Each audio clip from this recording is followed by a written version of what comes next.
आचार्य कल्प पंडित टोडरमल जी द्वारा रचित मोक्ष मार्ग प्रकाशक ग्रंथ अधिकार 9वां मोक्ष मार्ग का स्वरूप। आत्मा का हित मोक्ष ही है। यह पहली चीज़ इस अधिकार में जो हमें अपने आप के प्रति लक्ष्य निर्धारण कराती है कि मेरा लक्ष्य क्या है। तो लक्ष्य उन्होंने कहा मोक्ष। तो मोक्ष लक्ष्य है ऐसा किससे सिद्ध होता है कि हम प्रति समय दुख से तड़प रहे हैं। दुख को दूर करने के लिए हमने बहुत सारे साधन जमा किए। तो जहाँ एक दुख खत्म होता है दूसरा दुख होता है, दूसरा खत्म हुआ तीसरा होता है, ऐसे दुखों की श्रृंखला हमारे साथ चल रही है। तो इस दुखों का जब अभाव होगा वो ही हमारे लिए मोक्ष होगा, वही हमारे लिए सुखदायी होगा, जहाँ कोई दुख ही ना हो। तो इन दुखों का कारण क्या है? तो कहे इच्छा है।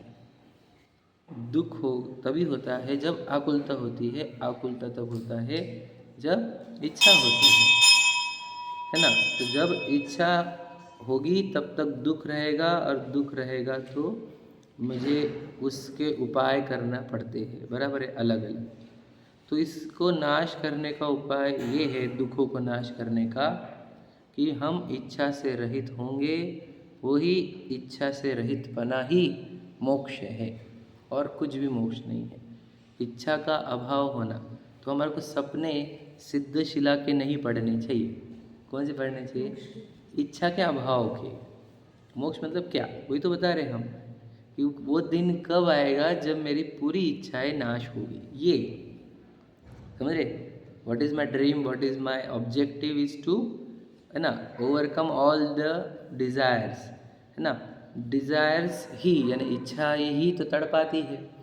तो इच्छाओं के नाश का उपाय क्या है? तो उन्होंने कहा कि जब तक मोह रहेगा, देह को मैं मानेगा, तब तक इच्छाएं तो उत्पन्न होगी। क्योंकि जब भी देह का लक्ष्य होता है तब अनंत इच्छा उत्पन्न होती है। इसका दृष्टांत क्या है कि देह का लक्ष्य करने पर इच्छा क्यों होती है? तो देखो, देह जो है वो छिद्रों सहित है, समझ रहे? मतलब इंद्रिया, बॉडी पूरी की पूरी जो है स्पर्शन इंद्रिय का विषय है, मतलब स्पर्शन इंद्रिय है। फिर यहाँ पर 4 इंद्रिया है।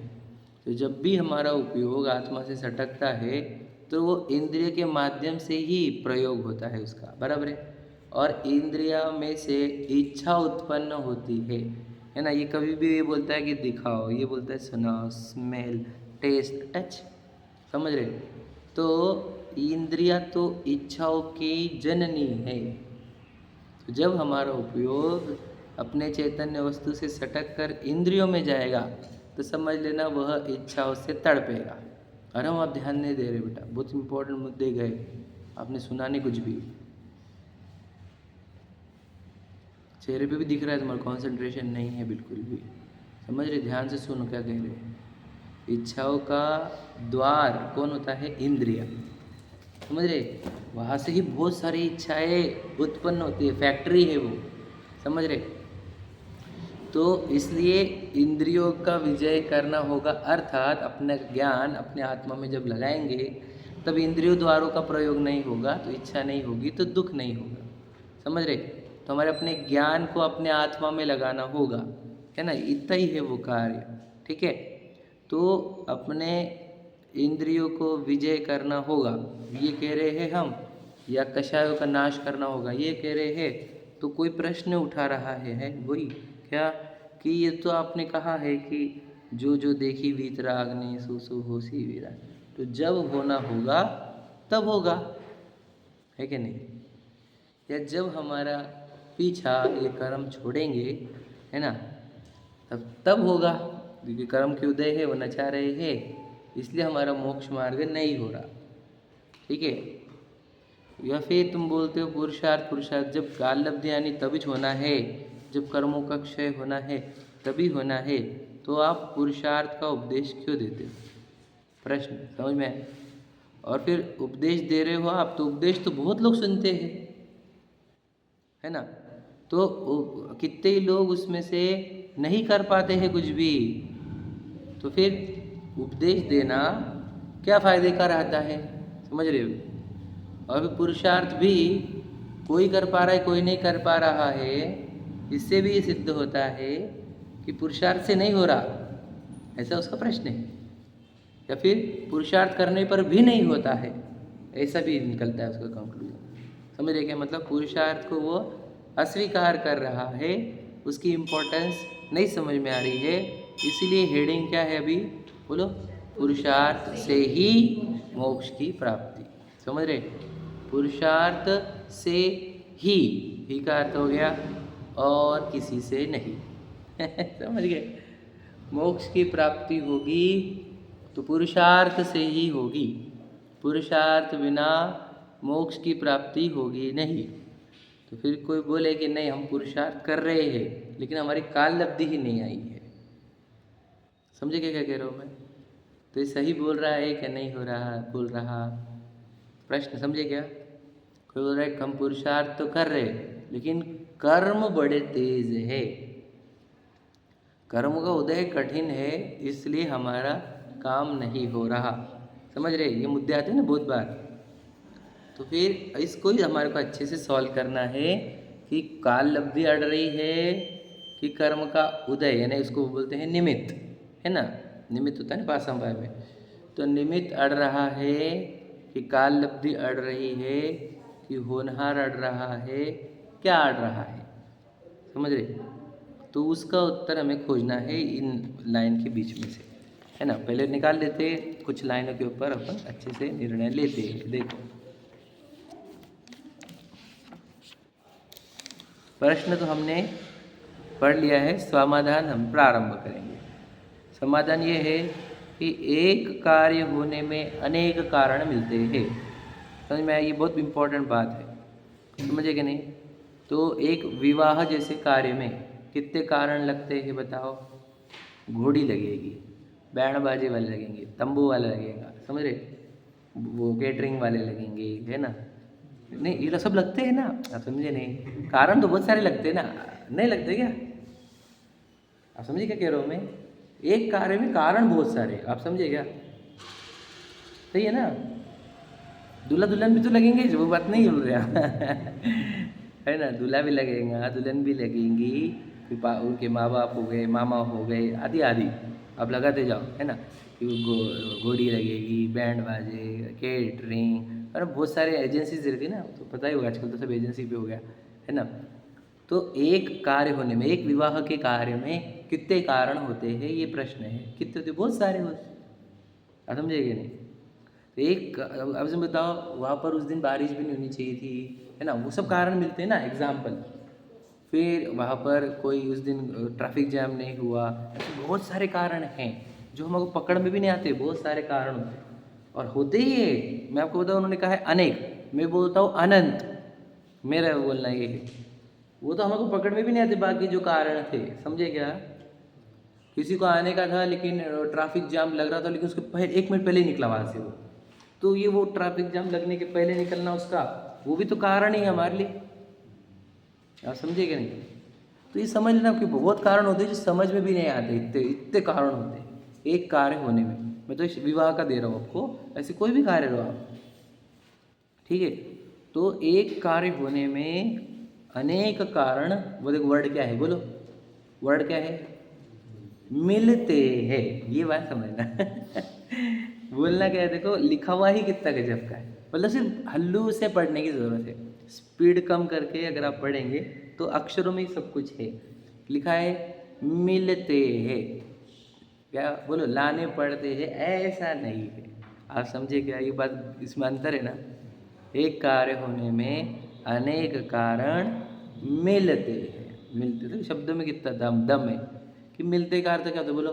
क्यों? किसको मिलाना पड़ेगा? देखो कुछ को भी मिलाना नहीं पड़ेगा, वो मिलते हैं, समझ रहे क्या नहीं? मुझे तो आप समझो, हमारा कार्य है तो जीव है तो समझो मिलाने का प्रयत्न भी करेगा। पुद्गलों के भी तो बहुत सारे कार्य होते हैं, वहाँ पे कौन मिलाता है? देखो उन्होंने कहा एक कार्य होने में, अब दुनिया में कार्य कितने हो रही है बता?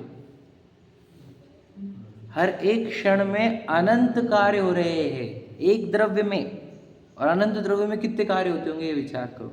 अब उनके कारण कैसे इंटरलिंक्ड है, इसी को कहते क्रमबद्ध, पूरा के पूरा मैट्रिक्स है ये, है क्या नहीं? यहाँ पे कार्य होने का उसके कारण का पूरी सीरीज है, वो कार्य होने की उसकी पूरी सीरीज है। अब वो पूरे काम एक में की, पूरे जितने काम हो रहे दुनिया में सब एक में के कारण बन जाते हैं, समझे क्या नहीं? ऐसे बहुत सारे कारण होते हैं एक कार्य में, समझ में आ रहा है क्या? उसका टाइम भी रहता है, वो सब बताऊंगा मैं अभी आगे आपको, लेकिन समझना होगा हमारे को। एक कार्य होने में अनेक कारण मिलते हैं। सो मोक्ष का उपाय बनता है वहाँ पूर्वोक्त तीनों ही कारण मिलते हैं। तो कहते जब भी मोक्ष का उपाय होगा तो वहाँ पे पूर्वोक्त तीन, मतलब कौन से? काल लब्धि अनुसार, भवितव्य अनुसार। काल लब्धि और भवितव्य को एक साथ लिया उन्होंने। एक दो कि वहाँ पर कर्मों का उपशम, यानी कर्मों का उपशम भी होगा आदि। दूसरा और तीसरा पुरुषार्थ भी होगा, तीनों रहेंगे, समझे कि नहीं? कौन सा हटा दिया उन्होंने बोलो? स्वभाव को। तो स्वभाव के पुरुषार्थ जब कहा तो स्वभाव ले लेना, तो स्वभाव पुरुषार्थ एक सेट, काल लब्धि होनहार दूसरा सेट, और तीसरा सेट है निमित्त। समझ रहे कि नहीं? ये निमित्त वर्ड आया कहाँ से है, ये प्रश्न है हमारा। 5 समवाय के सेट में से ही निमित्त शब्द आया हुआ, याद रखना। पूरे जिनागम में या पूरी दुनिया में, पूरे विश्व में ये निमित्त शब्द आया है तो 5 समवाय के सेट में से ही आया है, याद रखना मेरी बात। क्या बोल रहे हो भैया मैं? और कहीं का वर्ड नहीं है ये। पुरुषार्थ वर्ड भी कल बताया था मैंने, वो 5 समवाय में से ही पुरुषार्थ शब्द आया है, और 5 समवाय में से ही निमित्त शब्द आया है। काल लब्धि होनार भी वही के शब्द है, और समझना 5 समवाय का सेट था वो, वहाँ से सब पूरी की पूरी चीज़ें निकली है, समझ रहे? बहुत गजब की है, मतलब क्या बताऊँ मैं आपको। जब मैं मोटे ऊपर से देखता हूँ तो समझ में आता है कि निमित्त शब्द 5 समवाय में से लिया गया है। इससे ही सिद्ध होता है कि निमित्त की जोड़ी, मतलब कौन से सेट में का है वो? समवाय के सेट में का। और उस समवाय के सेट में सबसे इंपॉर्टेंट चीज़ होती है पुरुषार्थ। इसका अर्थ क्या होता है? निमित्त तो पूरी तरह आउट हो गया मैटर में से क्योंकि उसकी जोड़ी पुरुषार्थ के साथ है। जब पुरुषार्थ काम कर ही रहा है तो निमित्त की आवश्यकता भी क्या है वैसे तो, पर निमित्त उपस्थित रहता है, इसलिए उसको समवाय में जोड़ के रखा हुआ है। समझिए क्या कह रहा हूँ आप? समझना, मैं जो समझाना चाह रहा हूँ उसको समझने की कोशिश करना। मैं सब निमित्त कभी भी अकेला नहीं मिलेगा आपको, कभी भी अकेला नहीं मिलेगा। क्या क्या बोला मैंने? निमित्त हमेशा मिलेगा तो किसके साथ? पुरुषार्थ के साथ। समझे क्या क्या कह रहा हूँ मैं? तो निमित्त पुरुषार्थ करता है कि नहीं? अरे आप समझे नहीं, मेरा प्रश्न समझो आप, बहुत अच्छा प्रश्न है, अपने आप निकल रहा है वो प्रश्न भी निमित्त पुरुषार्थ करता है क्या? नहीं, आप समझे नहीं। पुरुषार्थ कोई और करता है, ये रहता है वहाँ पर, तो इसको निमित्त बोल दिया गया है भाई, आप समझे क्या? तो निमित्त और पुरुषार्थ का तो कोई कनेक्शन ही नहीं है, समझे क्या? है ना भैया, समझ में आ रहा है? फिर भी लोग बोलते हैं निमित्त निमित्त नहीं जरूरी, निमित्त के बिना कुछ नहीं होता, निमित्त निमित्त से और इतना गीत गाते निमित्त के, अरे बाप रे, समझे क्या? ठीक है, दुनिया में निमित्त के इतने गीत गाए जाते। देव शास्त्र गुरु क्या है बताओ? निमित्त है वो भी, अभी उसी उन्हीं के लिए जीवन समर्पित कर दी, कितने जीवन है, समझे कि नहीं समझे? फिर तुम उनको निमित्त उखाड़ना चाहते हो क्या? हम नहीं उखाड़ रहे भैया, हम ये बता रहे हैं वो निमित्त है, बस इतना ही बोल रहे हैं। अब हमने उनको जब निमित्त बोला, देवशास्त्र गुरु तीनों लिए ना मैंने, शास्त्र भी आ गया ना, तो जब हमने निमित्त बोला इसका अर्थ क्या बोलो? हमने उसको अस्वीकार थोड़ी किया, उनकी उपस्थिति स्वीकार की है, समझे कि नहीं? हाँ ये नहीं, तो हमने उपस्थिति स्वीकारी है उनकी, लेकिन वो हमारा कार्य करेंगे ऐसा नहीं है, वो पुरुषार्थ नहीं करते, समझे कि नहीं? पुरुषार्थ मुझे करना पड़ता है, समझ रहे कि नहीं समझ रहे? यही बात है इम्पोर्टेंट। या पुरुषार्थ नहीं करेंगे, निमित्त पुरुषार्थ नहीं करता, पुरुषार्थ तो जिसका स्वभाव है वो पुरुषार्थ करता है, समझ में आया कि नहीं? वो भी स्वभाव वाला ही पुरुषार्थ कर सकता है, वो भी समझाते हैं अपन, ठीक है? देखो वैसा भास होता है क्या, वैसा भास होता वो निमित्त है। हाँ ये बहुत अच्छी बात हो गया, अच्छा प्रश्न पूछा आपने, बढ़िया।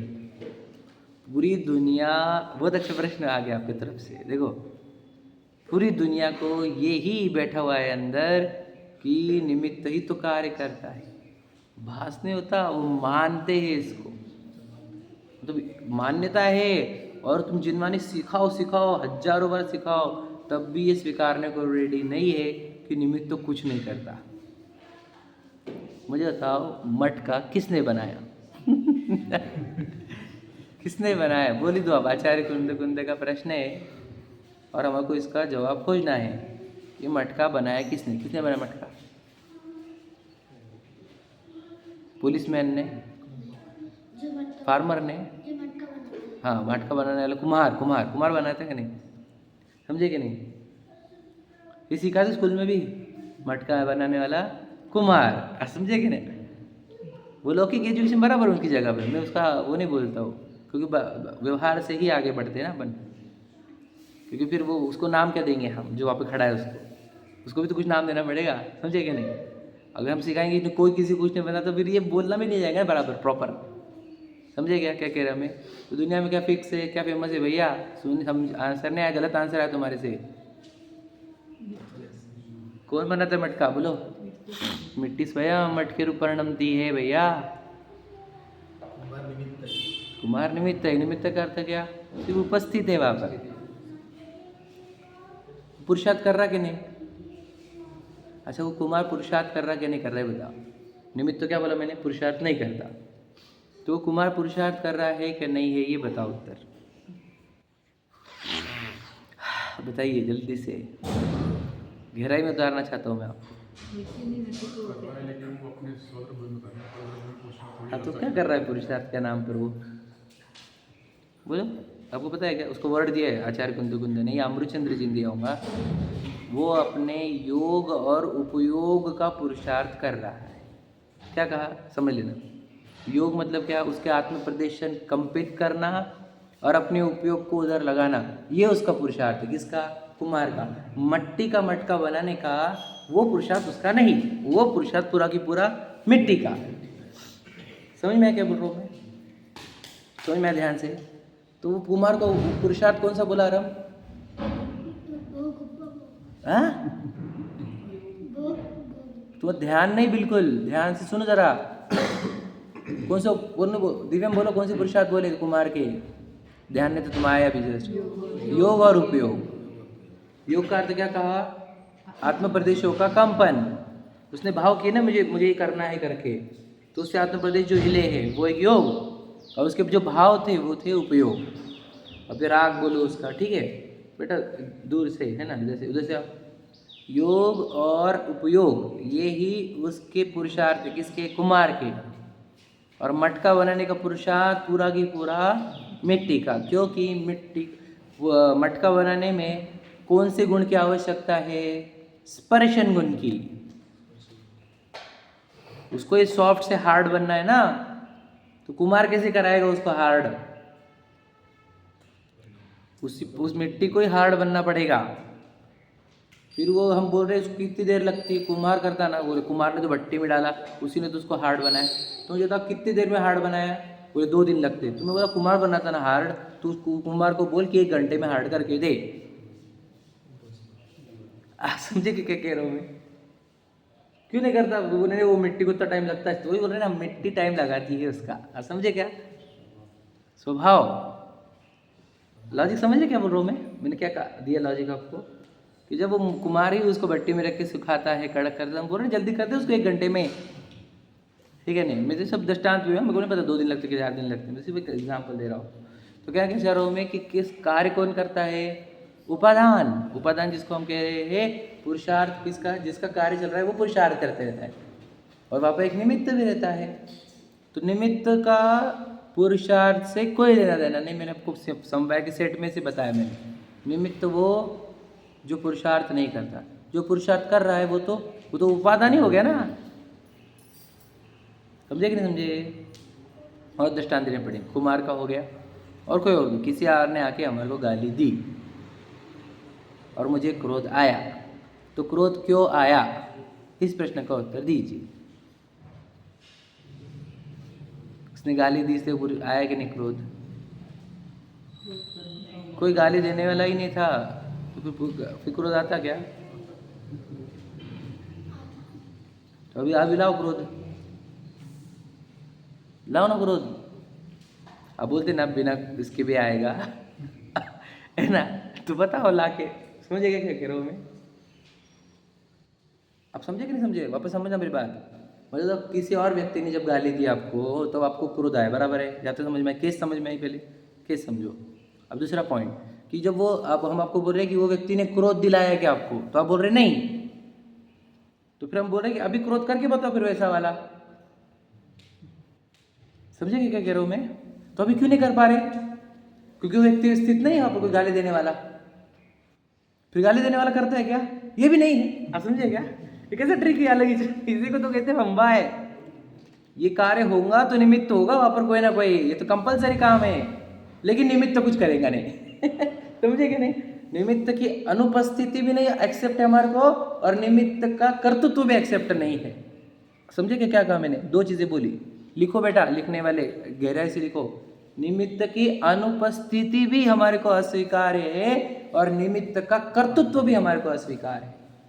ठीक है, इधर से आ जाओ, इधर से आ जाओ, इधर आ जाओ बेटा, थोड़ा सा, हाँ बस आ जाओ। क्या कहा? बोलो, दो लाइन समझ में आई? बोलो रोहित भैया। निमित्त की, हाँ कैसे? निमित्त की अनुपस्थिति भी स्वीकार नहीं है, और निमित्त का कर्तृत्व भी स्वीकार नहीं। समझ में आया? इसको बोलते पास संवाय। सही पढ़े तुमने, निमित्त को सही समझा। कुछ लोग क्या करते हैं, निमित्त को डालते क्योंकि निमित्त की जरूरत ही नहीं है, तो ये एकांत खींच लिया उसने उपादान का। और कुछ बोलते निमित्त ही तो करता है, तो इसने भी एकांत खींचा है। किसका? निमित्त का। समझे कि नहीं? लॉजिक समझ रहे क्या? तो एकांत नहीं है वहां पर। तुम क्या कहते, वो गुस्से वाला एग्जाम्पल समझ में आया क्या? क्रोध आया हमारे को किसी के गाली देने पर, तो हम बोल रहे हैं गाली देने से ही क्रोध आता है क्या? तो कहते हैं गाली देने से नहीं आता है। समझ में आया क्या? मुनराज को क्यों नहीं आता? उनको तो क्या क्या बोलते उपसर्ग के समय। समझिएगा, अर्घावतार, नसी प्रहार, नहीं उसके पहले है ना निंदा, तिथि तुति निंदा, है ना? कोई स्तुति करता है, कोई निंदा करता है।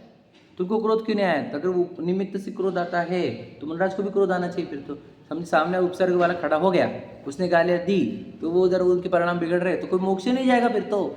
लॉजिक समझ रहे क्या? कि अगर गाली देने वाले से ही अंदर क्रोध आता है तो मुनराज कभी मोक्ष नहीं जा सकते। फिर लॉजिक समझ में? पहली बात। और दूसरा कि समझो कोई गाली देने वाला नहीं तब भी क्रोध आता है, तो हम बोल रहे करके बताओ, अब भी इसी मोमेंट पे करके बताओ कि गाली देने पर जैसा क्रोध आता है वैसा क्रोध करके बताओ अभी। तो आप समझे क्या? लॉजिक समझ रहे हैं? आपको तो मैंने बहुत मोटी बात समझा रहा हूँ मैं आपको, तब ध्यान से सुनना पहले क्या बोल रहा हूँ मैं। वहां पर तो बाहर एक व्यक्ति का गाली देना ये निमित्त बताया मैंने, याद रखना। इधर क्रोध प्रकृति का उदय भी चाहिए चारित्र मोनि में। समझेगा क्या कह रहा मैं? गहरे समझना। और इधर चारित्र मुनि का उदय रहता है, उधर एक गाली देने वाला आता है। इतना बहुत सारे कारण बताए ना मैंने, तो ये बहुत सारे, तो ये दोनों एक साथ आते हैं, और उस समय पुरुषार्थ नहीं होने से हम उस सिचुएशन को अनिष्ट देख लेते हैं, और फिर हमारे को क्रोध आता है। ये हमारा कार्य पूरा की पूरा। समझेगा भैया? कर्म का क्या रहता है, फिलॉसफी समझा रहे हैं हम आप। वहाँ पे क्रोध करना कि नहीं करना पूरी तरह हमारे कंट्रोल में है, यदि याद रखना ऐसा है। लेकिन वो उसी के होंगे जिसने इसकी बहुत प्रैक्टिस करी होगी। हमारे को भी करने का, तुम उठे मतलब पहले दिन आए, हम बोल रहे मेरे को एकदम नक्शी काम करने का, तो बेटा पहले दिन नहीं होता वो। क्रोध के प्रसंग में क्रोध नहीं करना, इसको बहुत नक्शी काम है, ये सूक्ष्म काम है, इसको बहुत दिनों की प्रैक्टिस लगती है। अच्छा गहरा तत्व ज्ञान चाहिए, तत्व निर्णय चाहिए, और अभ्यास चाहिए, तब होगा ये तुम्हारे साथ। होगा जरूर, गारंटी हमारी। लेकिन तुम अब भी बोलोगे कि नहीं अब भी करके बताओ, तो नहीं होगा बेटा। ये सालों की प्रैक्टिस लगती है इसको। किसको? ये वहाँ पर रिएक्शन नहीं आने देने को। समझ में आया भैया क्या बोलो? तो उसको क्या चाहिए कि वहाँ पे देखो फिर निमित्त भी आ गए, गाली देने वाला आ गया, फिर क्रोध की कषाय का उदय आया। मुझे बता, अब थोड़ा सा और इसके अंदर उतर रहा हूँ मैं गहराई में, कि यदि मैं पुरुषार्थी हूँ, समझ लीजिए, तो गाली देने वाला आएगा क्या, और अंदर क्रोध प्रकृति का उदय होगा क्या? ये इस प्रश्न को सॉल्व करो। मैटर समझ में आ रहा है आपको?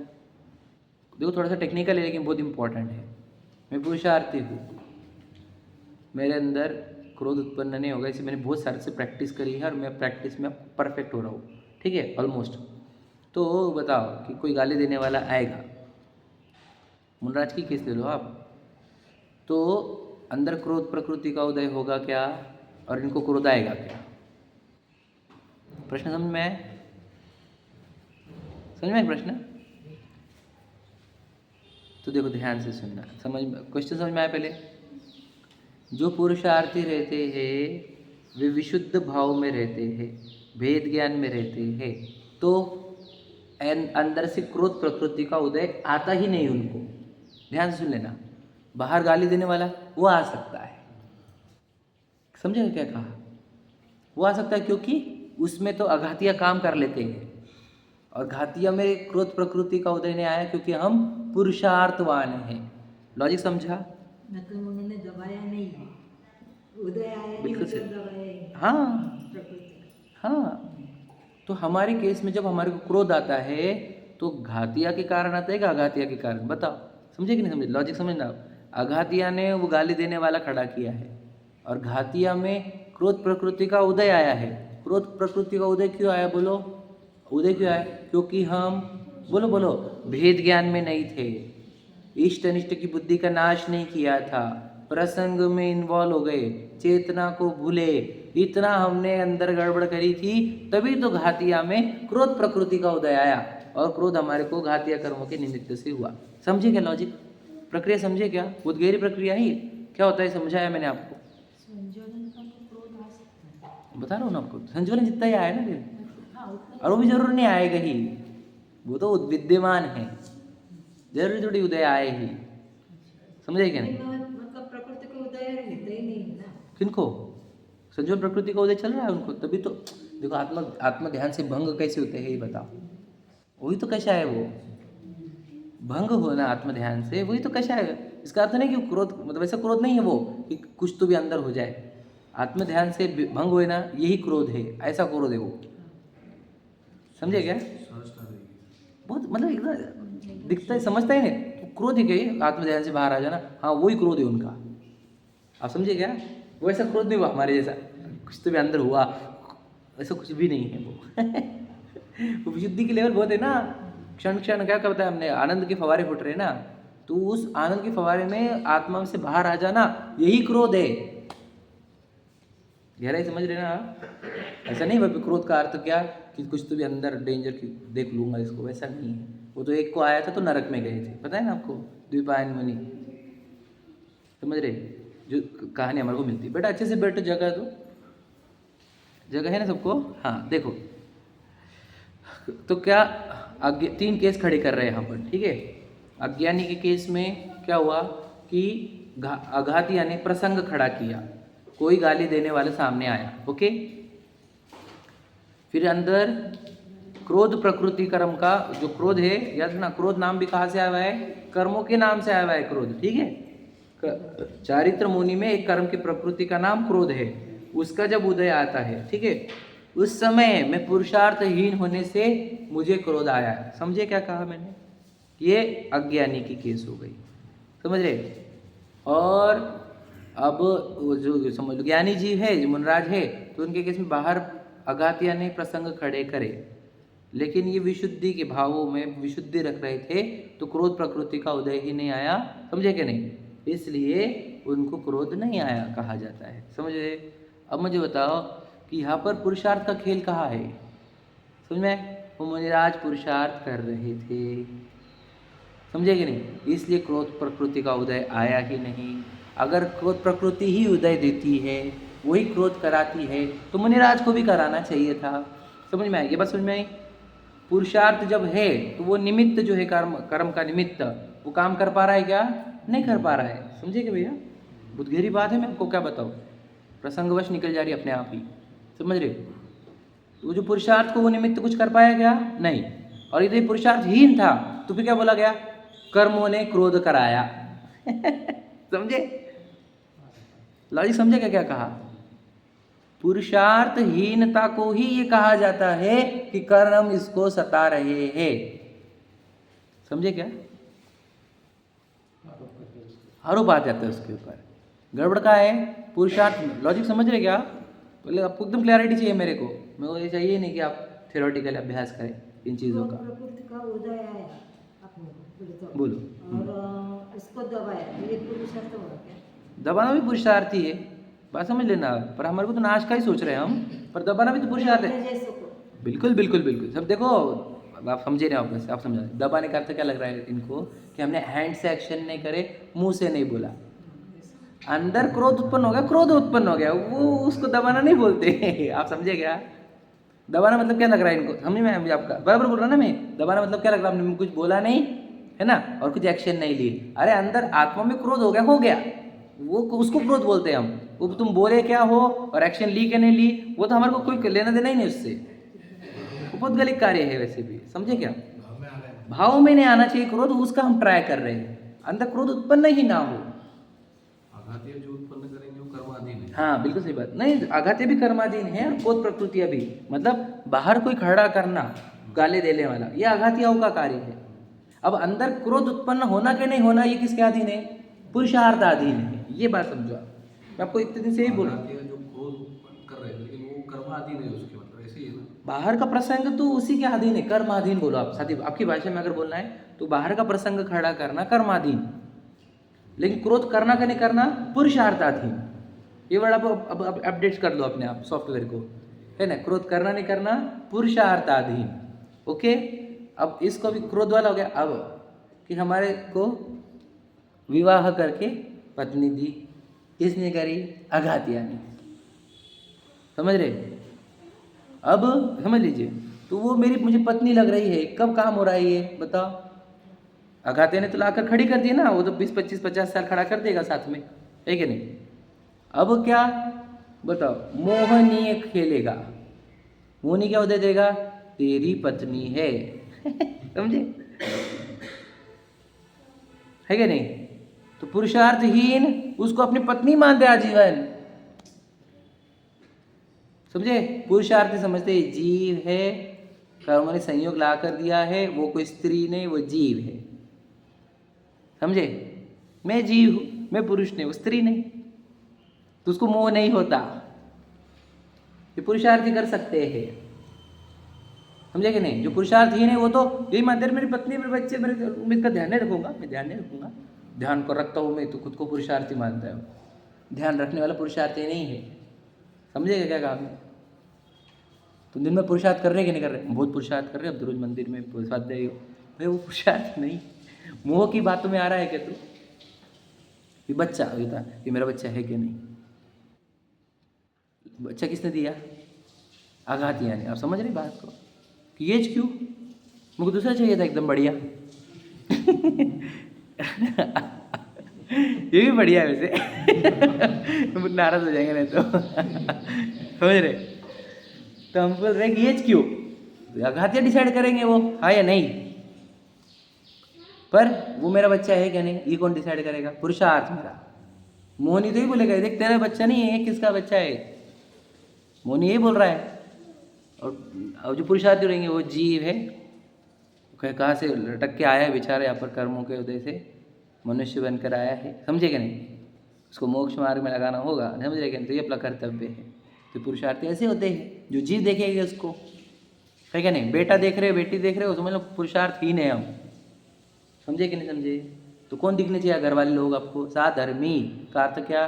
सम धर्म है। आत्मा में आत्मा, वो आत्मा, मैं जीव वो जीव, ऐसे दिखने चाहिए। वो पत्नी बच्चे दिख रहे, मोह की निद्रा में हो, मोहनी के वश में हो, वो मोहनी आपको बता रहा है और आप ऐसे देखते जा रहे हो। इसी को तो पुरुषार्थहीनता कहते हैं भैया। समझे क्या? ये पुरुषार्थ आदि नहीं है क्या? हम कर्म ही करा रहे, हमारे को जानबूझ के पत्नी दिखा रहे, तो पुरुषार्थ नहीं कर रहा, इसलिए वो नाटक कर रहे थे। समझे कि नहीं? वो नाटक क्यों कर रहे थे? हम पुरुषार्थ नहीं कर रहे, इसलिए मैं पुरुषार्थ करूँ। मैं पुरुषार्थ क्या करूँ इसके लिए? वो जैसा दिखा रहा है वैसा ना देखकर कैसा है वो देखो। समझे कि नहीं? दुनिया जैसी देख रही है इसको कि ये मेरी पत्नी है, मेरे बच्चे हैं, मैं वैसा नहीं देखूंगा। मैं देखूंगा एक्चुअल में कौन दिख क्या रहा है। ये दिख रहा है पौधगलिक शरीर, हमने देखा कि ये बढ़ते जा रहा है, हम तो कुछ भी नहीं कर रहे इसको, अपनी उम्र से बढ़ते जा रहा है। तो फिर इसको कंट्रोल कौन कर रहा है? इसके पीछे कोई तो कर्म है बॉडी को कंट्रोल करने वाले, और उसके साथ बैठा हुआ एक जीव है। अब फैक्ट देखो तुम, तुम्हारा मुँह गायब होता, तो इफेक्ट देखने के लिए क्या करना, पुरुषार्थ करना पड़ता है। तुम दुनिया में उलझे हुए रहेंगे, खाने पीने में, व्यापार में, घूमने में, प्रसिद्धि में, तो तुम्हारे को ये विचार करने को समय नहीं मिलता। और फिर तुमने सब दुनिया के विचार छोड़कर इस पे विचार करना चालू किया, ये अपना बेटा है कि नहीं है बेटा है, तब आप पुरुषार्थी हुए। समझे क्या कह रहा हूँ मैं, पुरुषार्थ है क्या। तो जब पता चल गया कि जीव है वो कर्मों को लेकर आया है अपने, है ना, संयोग में कुछ काल तक के, जब ये मालूम पड़ गया तब तो आप पुरुषार्थी हो गए, क्योंकि आपने उसको जीव देख पाया। समझे कि नहीं, लॉजिक समझ रहे क्या कह रहा हूँ मैं। पुरुषार्थ होता क्या है वो समझा रहा हूँ। फिर ये यहाँ पे भी मैं विशाली लग रहा है, मुझे विशाली लग रहा हूँ, मैं विशाली लग रहा है, नहीं लग रहा क्या।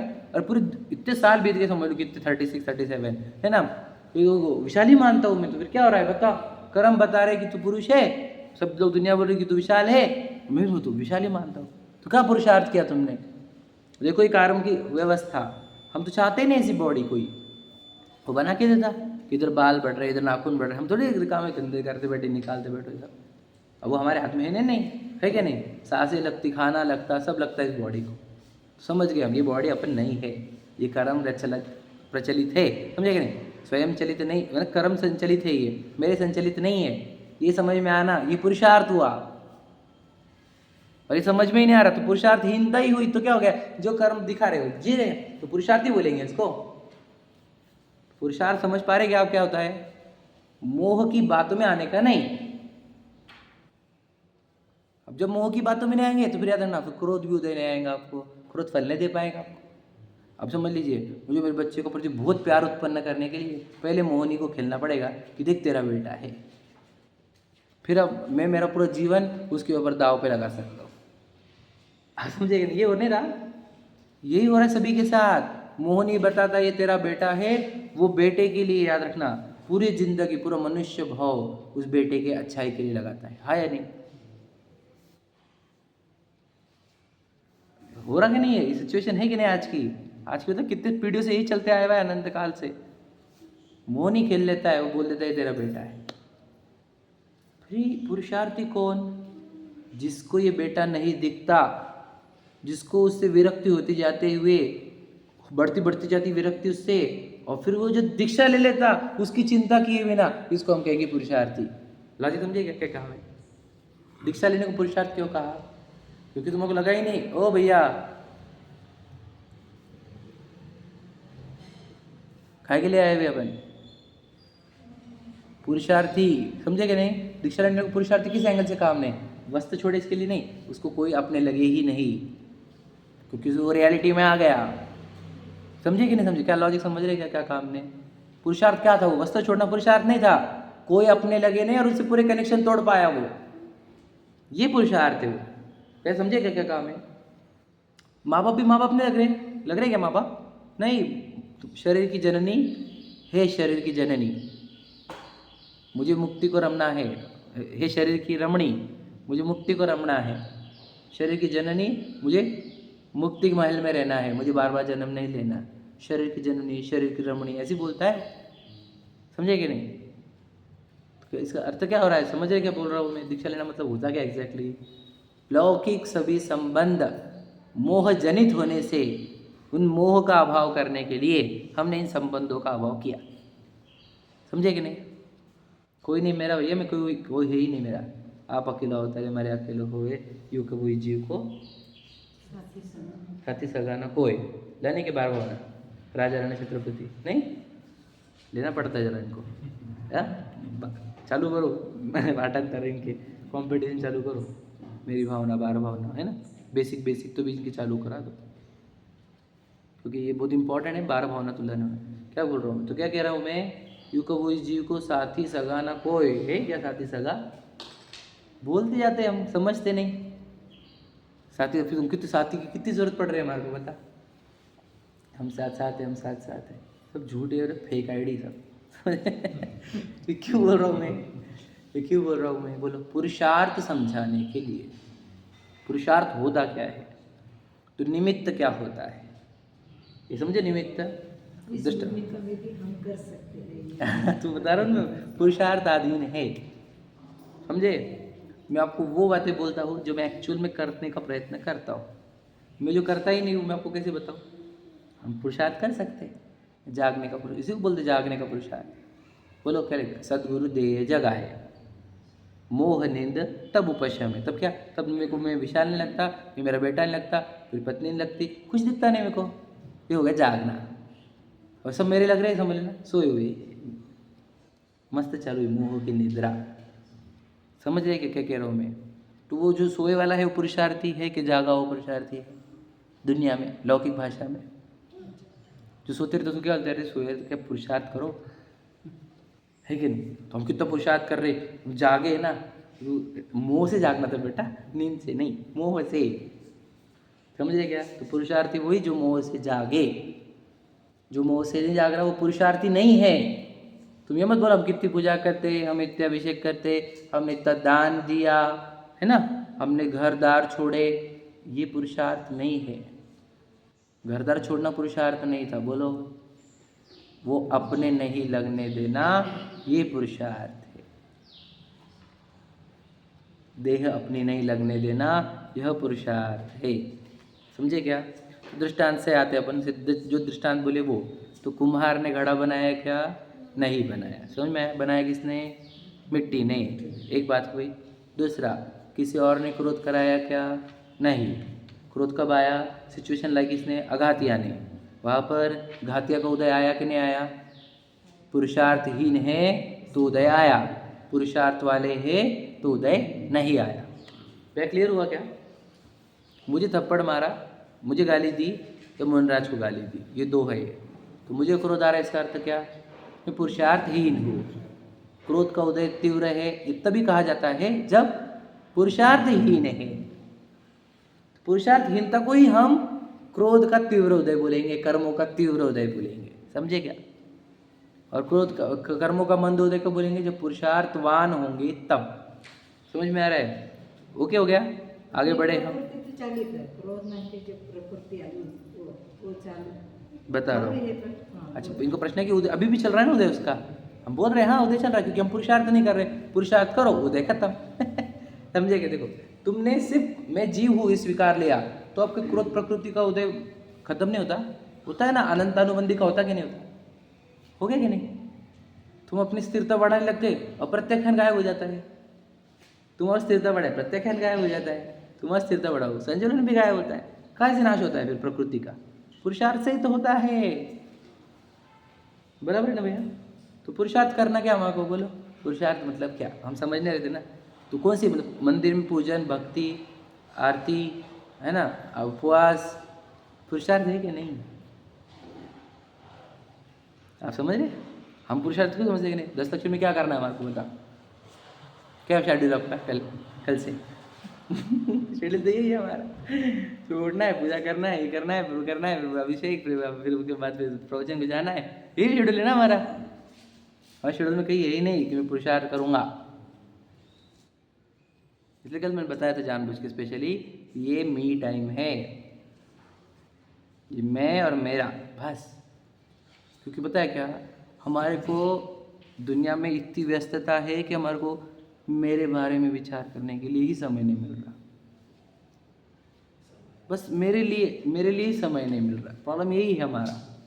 और ये सब पर्व आपको दुनिया से कटा के खुद का समय देते हैं कि आप अपने साथ रहो, बी विद योरसेल्फ। आप खुद को जानो, खुद को पहचानो, खुद से बातें करो, खुद के बारे में विचार करो। बस हम यही चाहते हैं और कुछ नहीं चाहते, क्योंकि ये पुरुषार्थ है। समझे कि नहीं? और तुम अगर वो नहीं करोगे तो आप पुरुषार्थ से हीन हो जाओगे। एक्टिविटी फुल बॉडी की और पुरुषार्थ जीरो। समझे क्या? तुमने दर्शन पूजन को क्यों बुलाया तुम्हारे को? पुरुषार्थ करने के लिए। भगवान जी को भी देह से परे है। देखो जीव, वो जीव जिसने चतुष्टय प्रकट कर ली, जिसने कषायों का नाश किया, हिंसा का, जिसने इच्छाओं का नाश किया, ऐसे जीव को वहाँ देखो। फिर इधर भी जीव देखो, वही जीव सेम एज इट इज, द्रव्य से गुण से परे से सेम टू सेम। फिर ये हो गया, जब आप पूजा कर रहे हैं, जब आप दर्शन कर रहे हैं, तब आपने जीव देख लिया अपने को और उनको, तो पुरुषार्थ किया। पहला पॉइंट समझ में आया? उपवास किया और अपने साथ रहे तो पुरुषार्थ किया। स्वाध्याय सुने और उस जीव को, जो मुख्य था स्वाध्याय में, उस जीव का अपने अंदर अनुभवन किया तो पुरुषार्थ किया। समझ रहे? सामायिक किया और अपने साथ ही रहे तो पुरुषार्थ किया। समझ रहे ना? तो हम पुरुषार्थ के नाम पर आपसे चाहते क्या है, समझ में आया आपको? कि आप मोह के उदय आने मत दो। समझे कि नहीं? मोह के उदय आने मत दो मतलब कोई भी मोह की बातें सच्ची मत लगने दो। अब मोह की बातें कौन सी है कि तेरे साथी सगे हैं, ये मोह की बातें हैं। समझे कि नहीं? देह अपनी नहीं है ना, देह अपनी लगना ये मोह की बात है। घर गाड़ी बंगले अपने लगना मोह की बात है। तो ये बोलेंगे अब किसके पॉसिबल है ये, हम घर गाड़ी बंगले में रहेंगे और वो अपना नहीं लगने देने का, इसलिए तो कह रहे हैं हम। तो निकल वहाँ से, मंदिर में आ, स्वाध्याय में आ, तभी तू ये सुन सकेगा, तभी ये तू विचार कर पाएगा। सही है कि नहीं? घर में बैठे बैठे थोड़ी होने का तेरा ऐसा। हम तो बोल रहे थे 10 दिन में घर पे ही मत जा मेरा बस चले तो घर पे रुकवाऊँ ना एक को भी मैं। चलो निकलो घर से। अब भ्रम में जीते रहे थे वहाँ पे, पूरे भ्रम के वो पूरे प्रसंग खड़े कर दिए तुमने, पूरे निमित्त भ्रम के खड़े कर दिए, मोह के निमित्त खड़े कर दिए पूरे के पूरे। वो घर में जाना मतलब समझ रहे ना कि हम शैतान के घर में जा रहे हैं। घर में रहना शैतान के साथ रहने जैसा है। इतने जीवों ने क्यों छोड़ा घर, इतने महापुरुषों ने, और हमारा घर छूटता नहीं हमारा, फिर कीड़े मकोड़े बनेंगे फिर उसके अंदर, है ना? घर छूटता नहीं तुम्हारे से, रो कीड़े मकोड़े बनेंगे। समझ रहे? घर अपना नहीं बोलो, क्योंकि अपने घर में विश्राम मिलता है, निज घर बिना विश्राम नहीं। निज घर रे, है ना? हे प्रभु शांत नासाग्र दृष्टि स्थिर मुद्रा हमें बताती है, शांति सुचिता बाहर से कभी ना। हम समझ रहे नहीं, उसे बोल रहे हैं, है कि नहीं? तो कहना क्या है, समझ रहे? पुरुषार्थ करो। पुरुषार्थ का अर्थ बोलो, बोलो मोह का उदय मत आने दो, इतना ही कह रहे हैं। वो बताएगा तू पुरुष है तो देखना नहीं, वो बताएगा कि तेरे पत्नी बच्चे हैं तो देखना नहीं, तेरी आवाज़ अच्छी है, तेरा चेहरा अच्छा है, तेरा रुतबा अच्छा है, तेरी प्रॉपर्टी बहुत है, तो देखने का नहीं। समझे कि नहीं? देखने का कि मैं जीव हूँ और बोलो एक परमाणु मात्र भी मेरा नहीं। ये है आचार्य कुंद की देशना, जो भगवान महावीर से मिली हुई हमारे को। समझे? ऋषभादि चतुर्विंशति तीर्थंकर यही बोल के गए हैं, बोलो एक परमाणु मात्र भी मेरा नहीं। तो ये हो गया मोह का उदय नहीं आने देना। समझे क्या? और इस परमाणुओं के संग्रह की एक भी चीज़ अपने लगना, ये है मोह का उदय आना। समझ रहे भैया? एक भी चीज़ अपने नहीं लगने देना, ये हुआ पुरुषार्थ। और कोई भी चीज़ अपनी लग गई, ये हो गया पुरुषार्थहीनता। समझ रहे ना भैया? तो मोक्ष की प्राप्ति कैसे होती है बोलो? पुरुषार्थ से। यही पुरुषार्थ है। वो पूजन के पुरुषार्थ से नहीं मिलती क्या? मिलती है।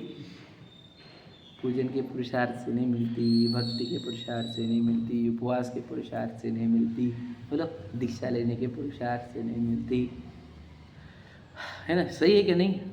आपको मोह का उदय नहीं आने देना है। इसी को बोलते हैं, बोलो क्या बोलते हैं? सम्यक दर्शन। दर्शन मोहनी का उदय नहीं आने दिया हमने, यही सम्यक दर्शन है। बराबर है कि नहीं? चारित्र मोहनी का उत्पन्न नहीं होने दिया, यही वीतरागता है कि नहीं? इसी को सम्यक चारित्र भी कहते हैं। आप समझे कि लॉजिक? सम्यक चारित्र किसको कहा हमने? जब हम चारित्र मोहनी का उदय नहीं आने दिया हमने। बराबर है कि नहीं? हाँ या नहीं? तो चारित्र मोहनी का उदय कैसे नहीं आने दिया? हमने अपने आत्मा में इतने लीन हो गए, आनंद इतना बह रहा वहाँ पर, तो आत्मा के आनंद को भोगते भोगते हमने हमारे अंदर कोई कषाय उत्पन्न होने के लिए अवसर नहीं रखा कि मैं डिस्ट्रैक्ट हुए, ऐसा मैंने कोई ओकेजन ही नहीं रखा। तो फिर चारित्र मुनि का उदय आएगा कहाँ से? और वो जब आने रहा तो फटाफट निकलते जा रहा है, उसका अभाव हो जाना, वो वीतरागता 12वां गुणस्थान। समझ रहे? तो ये तो आप समझ लेना, खुद को दुखी नहीं होने देना, यही पुरुषार्थ है। और खुद को दुखी करना ये पुरुषार्थहीनता है। तो दुखी काहे से होता हूँ मैं? मोह से सबसे ज़्यादा दुखी होता हूँ, और दूसरा कषाय से बहुत दुखी होता हूँ। समझे कि नहीं? मोह मतलब कोई चीज़ें अपनी लगना। मोह की डेफिनेशन क्या बताई थी? पराई वस्तु में अपनापन सो मोह। तो पराई वस्तु में क्या आता है? तो कहते एक एक परमाणु पर वस्तु है हमारे लिए। आचार्य कुंद क्या कहे गए? एक परमाणु मात्र मेरा नहीं, 38वीं गाथा है। और 12 भवनों में भी हमने कहा जहाँ देह अपनी नहीं तहा न अपना कोई घर संपत्ति। तो देह भी अपनी नहीं बोल दिया।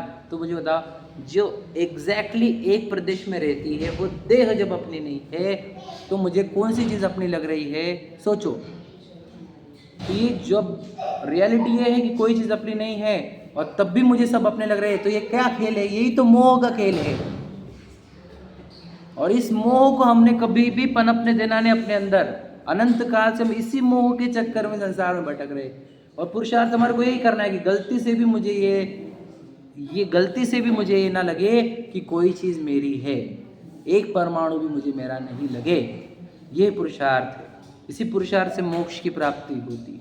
और कोई पुरुषार्थ नहीं लगता। इतना तो करना है आपको, रियलिटी में आना है। आपका है क्या? सोचो, चेतन वस्तु हूँ मैं, एक चीज़ को स्पर्श नहीं कर सकता। मतलब अगर प्रॉपर्टी भी आ गई ना करोड़ों की भी, मैं टच ही नहीं कर पाता उसको। पत्नी हो, बच्चे हो, मैं स्पर्श ही नहीं कर पाता हूँ किसी को। समझे कि नहीं? मैं अगर कैरी करना चाहूँ तो मैं किससे बांधूंगा? किसी को लेके जाना चाहता हूँ मेरे साथ, है ना, तो मैं बांधूंगा किसके साथ? क्योंकि मेरे पूरे प्रदेश अमूर्तिक है। समझ रहे ना? अब हम जितना अमूर्तिक हम है, हम मूर्तिक चीज़ों को बांधना चाह रहे खुद के साथ, तो ये असंभव है। इसी से तकलीफें होती है। फिर पीड़ा यहाँ से ही हो रही ना। हम बांधना चाहते हैं अमूर्तिक वस्तु को मूर्तिक चीज़ों के साथ। तो सोचो, अमूर्तिक वस्तु के साथ एक मूर्तिक वस्तु चिपकती नहीं, और हम कितनी चीज़ों को संग्रह का मेरे लेकर बैठे हैं। तो यही मोह है, ये पुरुषार्थहीनता है, यही दर्शन मोनी के खेल में फंसना है। समझे कि नहीं? और पुरुषार्थ क्या है? कि ये कोई भी चीज़ अपने देना नहीं, एक परमाणु मात्र मेरा नहीं। ये जब सब अनुभव करते हैं ना, सिर्फ चिंतन में इतना आनंद है इसके। जिस दिन अनुभव होगा उसमें क्या आनंद होगा कि मुझे एक भी चीज़ अपनी लग रही नहीं, अब एक भी परिणाम बदलने का नहीं। बताओ कितना आनंद है। तो दर्शन मोनी उदय आ रहा है कि नहीं आ रहा है? जब मैं इस चिंतन में हूँ कि मेरा एक परमाणु भी नहीं, दर्शन मोनी उदय दे नहीं सकता मुझे। दे सकता है? नहीं दे सकता। इसी को समय दर्शन कहते हैं। यही पुरुषार्थ है। हम पुरुषार्थ के नाम पर जो गड़बड़ कर रहे हैं उसको क्लैरिटी कर दी मैंने कि आपको क्या करना है, एक भी चीज़ अपने नहीं लगने देना। यही पुरुषार्थ है जिससे मोक्ष की प्राप्ति होती है। कोई भी चीज़ आपको गलती से अपनी लग गई तो समझ लें दर्शन मुनि खेलना चालू कर दिया आपसे। समझ रहे? बस समझ रहे? इतना ही है गहरा जो पुरुषार्थ जिससे मोक्ष की प्राप्ति होती है, वो यही पुरुषार्थ है। बोलो, कोई भी अपना नहीं, एक परमाणु भी मेरा नहीं। ये अनुभव होने पर, है ना, हो गया, आपका काम हो गया। कुछ ज़्यादा करने की ज़रूरत नहीं, बस इसी में रहो, टिक जाओ इसमें। किसमें? वो टिकना ही चारित्र है। तो एक भी परमाणु मात्र मेरा नहीं, इसी में आप जितना देर रहोगे उतना आनंद रहेगा, जितने से भटकोगे उतना दुख होगा। वही चारित्र मोनी का खेल है। लेकिन आपको पहले क्लैरिटी क्या करनी है? एक परमाणु भी मेरा नहीं। अंदर ये सिर्फ विचार करके, चिंतन करके, निर्णय करके इसके ऊपर श्रद्धा का ठप्पा लगा दो, है ना, कि यस कुछ भी मेरा नहीं है। बस आपका श्रद्धा का ठप्पा लग गया, हो गया काम। समझ गए? चलो, सहजानंद।